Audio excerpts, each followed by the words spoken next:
Chapter 17, Going for D-Day. General Erwin Rommel, Germany's brilliant desert warrior, looked at the skies and decided to take a 2-day trip home to Germany.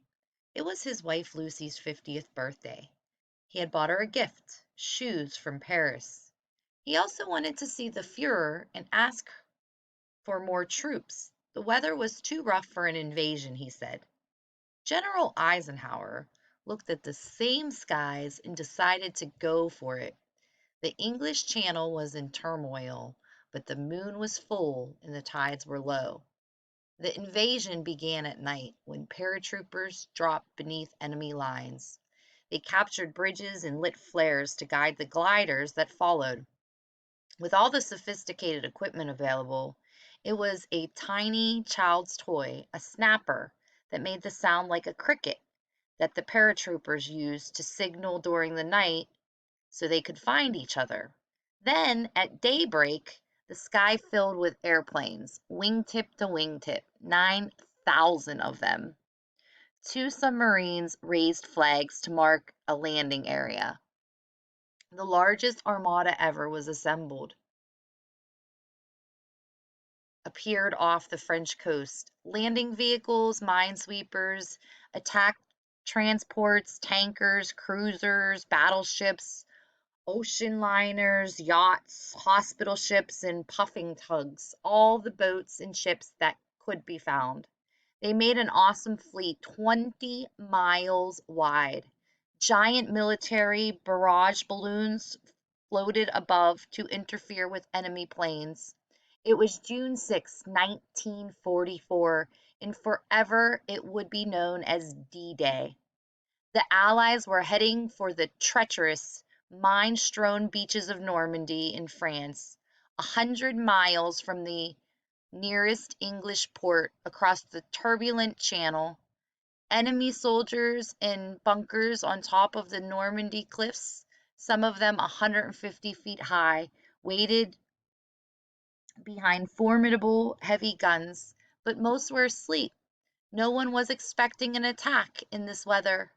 Rommel wasn't the only officer on vacation. Most of the German leaders had taken the weekend off. There's that giant fleet. What happened next? The landing had been planned with the precision of a ballet. Everyone had a place and time in the drama. And at 4 of the 5 landing beaches, things went more or less on schedule. But on Omaha Beach, one of the 2 beaches where Americans landed, everything seemed snafu'd. The first men ashore couldn't secure the beach. What was supposed to take minutes took hours. Of 32 tanks with collars that were supposed to keep them afloat, 37 sank in the choppy water with men inside. Allied planes sent to bomb the enemy's gun-filled bunkers went too far, missed the guns, and dropped their bombs on French cows.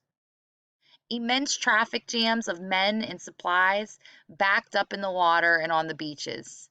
Mines and shells were exploding everywhere. Gliders dropped men and supplies behind the beaches into swampland, many sank.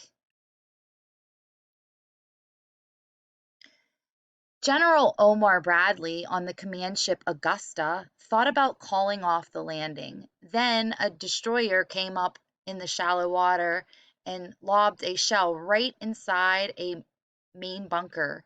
When other ships added their firepower, the Nazi gunners in the concrete emplacements were in big trouble. The Navy had opened a crack in the Germans' defenses, and the Yanks were on their way.